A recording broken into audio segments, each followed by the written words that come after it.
नमस्कार साथियों, गौरव ज्ञान धारा में आप सभी का स्वागत है। आज ये 2024 का अंतिम दिन है। बहुत सारी खट्टी मीठी अच्छी बुरी सारी की सारी यादें देकर ये 2024 जा रहा है और 2025 आ रहा है। नई उमंग और नई खुशियां लेकर 2025 आई, ये मेरी शुभकामनाएं हैं। ये वीडियो जो आप देख रहे हैं ये किसी न किसी तरह की आप सफलता प्राप्त करने के लिए देख रहे हैं। तो मैं सबसे पहले कामना करता हूं कि आने वाला 2025 जो साल है वो आप सभी के जीवन में खुशियां लेके आए और सफलता लेके आए। लेकिन उस सफलता को प्राप्त करने के लिए हमें कुछ कड़ी मेहनत करनी पड़ती है, कुछ संयमित रहना पड़ता है, कुछ नियमित रहना पड़ता है और कुछ ऐसे नियम बनाने पड़ते हैं जिनको हम पालन भी करें और जिसके अनुसार आगे भी बढ़े। मैं उन्हीं 7 नियमों की बात करूंगा ये, जिसने इन 7 नियमों पे यदि काम कर लिया और उसके अनुसार मेहनत कर ली, ज्यादा नहीं 6 से 8 महीने ही मेहनत कर ली, तो सरकारी नौकरी तो छोड़िए, आपका जो लक्ष्य है आप उसे हासिल जरूर कर लोगे। लेकिन इसके अनुसार कार्य करना जरूरी है। ज्यादा समय व्यर्थ नहीं करते हुए सबसे पहले नियम को देखें यदि, तो सबसे पहले जो नियम है वो है आप लक्ष्य निर्धारण करें। क्योंकि देखो, आप सीधी मेहनत करोगे, आपका कोई लक्ष्य ही नहीं है तो फिर आपकी मेहनत का कोई मतलब ही नहीं है ना। तो सबसे पहले डिसाइड करो कि करना क्या है। टारगेट, सरकारी नौकरी का टारगेट है तो कौन सी नौकरी आपकी योग्यता के अनुसार कौन सी है। यदि सरकारी नौकरी का टारगेट नहीं है, आप किसी और फील्ड में जाना चाहते हैं, तो उसके अंदर भी कौन सा फील्ड, आपकी कौशल किसमें, आपकी स्किल्स किसमें डेवलप की है आपने, तो उसके अनुसार सबसे पहला काम आप लोगों को क्या कर लेना है, लक्ष्य का निर्धारण कर लो कि करना क्या है। देखो, लक्ष्य और उद्देश्य अलग अलग चीज है। लक्ष्य होता है बहुत बड़ा, जो कहते हैं कि अंतिम लक्ष्य है, ठीक है, और उसको प्राप्त करने के लिए, उसको हासिल करने के लिए बहुत सारे उद्देश्य होते हैं। तो लक्ष्य निर्धारण करो, सबसे पहला काम, सबसे पहला नियम है लक्ष्य निर्धारण करना है। दूसरी चीज है कि नियमित रहना है।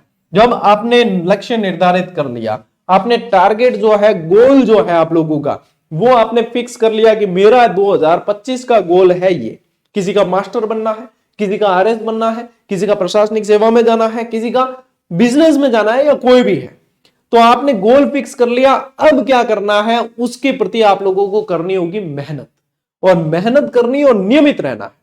वो मेहनत नियमित करनी होगी। आपने 4 दिन की, 8 दिन की, महीना किया, 2 महीना किया और फिर आपने गैप ले लिया, आपने छोड़ दी उस चीज को, यानी कि आपको शून्य से शुरू करना है फिर, यानी फिर वापस डबल मेहनत करनी है। और पहली बार में जो मेहनत की जाती है वो दूसरी बार में वापस नहीं होती। इसलिए उसके प्रति आप लोगों को क्या रहना है, नियमित रहना है। जो भी लक्ष्य है उसके प्रति जो मेहनत कर रहे हैं उसके प्रति आप लोगों को नियमित रहना है, कंटिन्यू रहना है, ठीक है।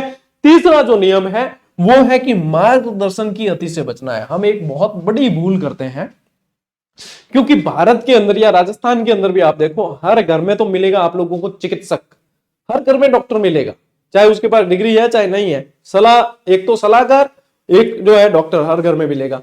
सलाहकार का मतलब है मार्गदर्शक। मार्गदर्शन की भी जरूरत होती है, लेकिन अति से बचना है। बहुत ज्यादा अति जो मार्गदर्शन की होती है ना, कहते हैं कि अति सर्वत्र वर्ज्यते, तो वो बहुत ज्यादा किसी चीज की अति हो जाए तो वो खराब है, नुकसानदेह है, ठीक है।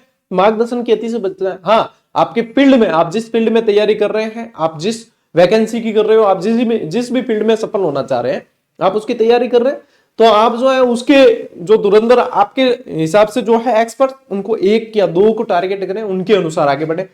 अति से बचना है, क्योंकि हर व्यक्ति के कुछ कुछ विचारों में भिन्नता होती है, तो अति से यहां पे आप लोगों को बचना है। नंबर 4 अपन बात करें तो वो है बीच में रुके या बदले नहीं। आप लोगों ने जो है खरगोश और कछुए वाली कहानी बहुत अच्छी तरीके से देखी है, पढ़ी है, सुनी है, ठीक है। उसका जो मेन मकसद है ना उस कहानी का, वो यही है कि बीच में रुकना नहीं है।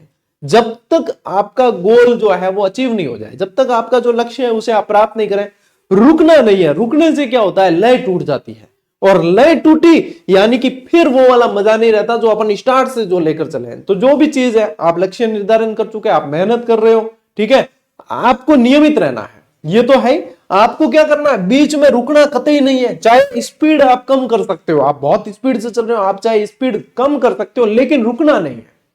बिना रुके जो है अनवरत चलना ही पड़ेगा जब तक लक्ष्य मिल नहीं जाए। आप नौकरी की तैयारी कर रहे हो, मान लीजिए बीच में कोई शादी भी आई, आपको जाना जरूरी है, लेकिन आप 8 घंटे पढ़ रहे थे, तो आप उस दिन 2 घंटे ही पढ़ो, लेकिन पढ़ो जरूर। 24 घंटे में से 2 घंटे भी निकाल के पढ़ो जरूर, क्योंकि जब यदि बीच में आप लय आपकी टूट गई, आप बीच में यदि अटक गए, रुक गए, तो फिर समझो कि आपसे कई जने जो है आगे निकल जाएंगे और आपका जो टारगेट है वो आपसे थोड़ा सा दूर हो जाएगा। तो बीच में जो है क्या करना है, अपन को रुकना नहीं है, या अपने लक्ष्य को बदलना भी नहीं है।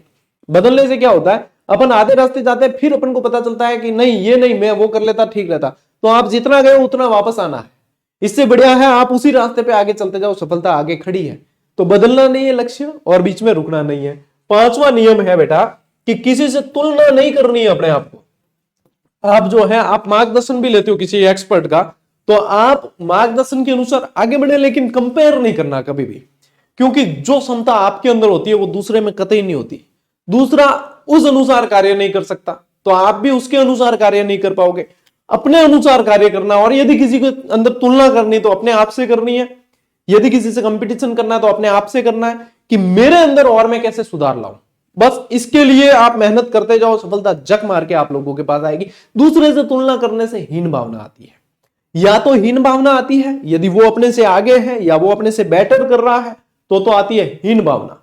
यदि वो अपने से कम कर रहा है या अपने से बेटर नहीं है तो आता है ओवर कॉन्फिडेंस। इसलिए कभी भी दूसरे से तुलना नहीं करनी है, कंपेयर नहीं करना है एक दूसरे को, और अपने अनुसार जो है मेहनत करते रहो। ये मेरे अनुसार जो है आप लोगों के लिए पांचवा नियम है जो 2025 में निश्चित सफलता आप लोगों को दिलाएगा। छठा नियम है मेरे अनुसार छोटे छोटे टारगेट बनाओ। क्या करना है?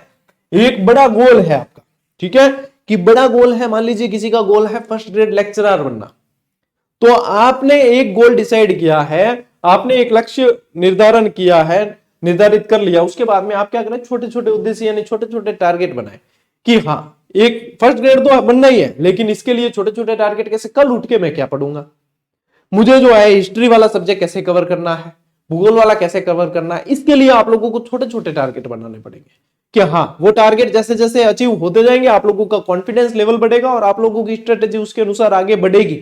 तो छोटे छोटे टारगेट बनाओ, तब जाके जो है बड़ा आपका टारगेट जो है बहुत जल्दी अचीव हो जाएगा, निश्चित अचीव होगा। और अंतिम जो मेरा नियम है इसके अनुसार वो है कि आत्मविश्वास और संयम बनाए रखना। संयम यानी कि धैर्य। बहुत कम विद्यार्थी ऐसे होते हैं जिनके अंदर धैर्य होता है। क्यों? धैर्य आपका यहां तैयारी से लेकर परीक्षा कक्ष यानी कि का जो एग्जाम हॉल है वहां तक आपका साथ देगा। कैसे? जिनके अंदर धैर्य नहीं होता वो जो है प्रश्न आधा पढ़ा नहीं पढ़ा कर देते, बाद में पता चलता है कि ये गलत हुआ। तो एग्जाम हॉल के अंदर भी धैर्य चाहिए, तैयारी के अंदर भी आप लोगों को धैर्य चाहिए। कई चीजें याद नहीं होती तो क्या होते हैं अपन जो है बिल्कुल एकदम से बौखला जाते हैं, हड़बड़ाहट करने लगते हैं। ऐसा नहीं करना है, धैर्य के साथ में संयमित होकर पढ़ना है, क्योंकि जितना धीरज रखोगे ना, जितना पानी शांत होगा उसमें जो है प्रतिबिंब क्लियर देखने को मिलेगा। जितना जो है उसके अंदर उथल पुथल मचेगी तो प्रतिबिंब बिल्कुल क्लियर देखने को नहीं मिलेगा। इसी के अनुसार आपको काम करना है। जितना आप आत्मविश्वास रखोगे, सेल्फ कॉन्फिडेंस बहुत जरूरी है। आत्मविश्वास आप लोगों को जो है गिरने नहीं देता, आप लोगों को रुकने नहीं देता, आप लोगों के ऊपर नकारात्मकता का असर नहीं होता। सबसे बड़ी समस्या आती है नेगेटिविटी जो आती है। और नेगेटिविटी कहां से आती है? लोगों से आती है, कई तरह की थॉट्स आती है। तो नेगेटिविटी आप पर तब असर नहीं करेगी जब आपका आत्मविश्वास जो है वो हाई होगा।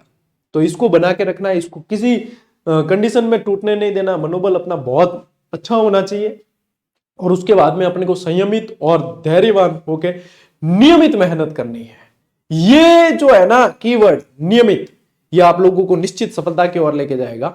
और जब आप एक ही टारगेट को लेके काम करेंगे, आपको जीवन में कोई भी सफलता देखनी है तो आप एक चीज के लिए काम करो।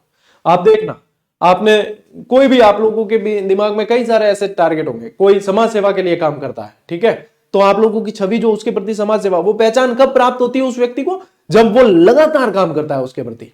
तो आप लोग भी यदि एक अलग पहचान बनाना चाहते हो, यूनिक, आज आप मुझे जानते हो तो फ्री एजुकेशन, सस्ती और गुणवत्ता युक्त टेस्ट सीरीज और वन लाइनर्स के लिए जानते हो। यदि आप, मैं मतलब कॉमन यदि स्टूडेंट से पूछूं कि भैया मोटिवेशनल वीडियो तुम मेरे ही देखा करो, तो उसके लिए शायद और विकल्प भी बच्चों के पास में खूब है। लेकिन यदि ये जो 3 चीज बताई तो उसके लिए वो मुझे देखते हैं किसी न किसी रूप में, तो यानी कि मैंने इसके लिए काम किया कंटिन्यू। तो आप भी किसी एक चीज के प्रति जुनून से, दीवानेपन से काम करो, आप लोगों को निश्चित रूप से पहचान मिलेगी। और पहचान मिलना यानी कि सफलता।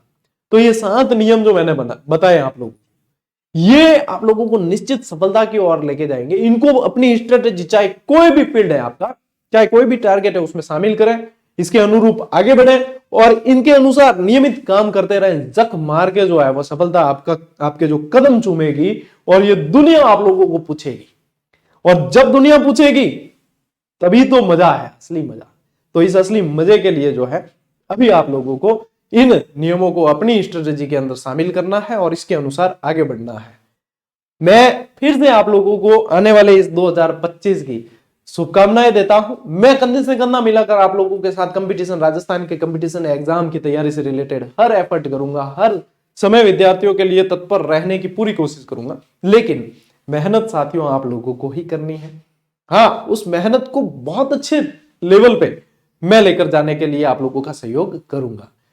आपका और मेरा प्रेम ऐसे ही बना रहे, आपकी दुआएं हमें निरंतर मिलती रहे। 2025 में भी अपन मिलेंगे साथियों, अगले क्लास में, अगले वीडियो में, अगले सेशन में। तब तक के लिए राम राम, जय हिंद।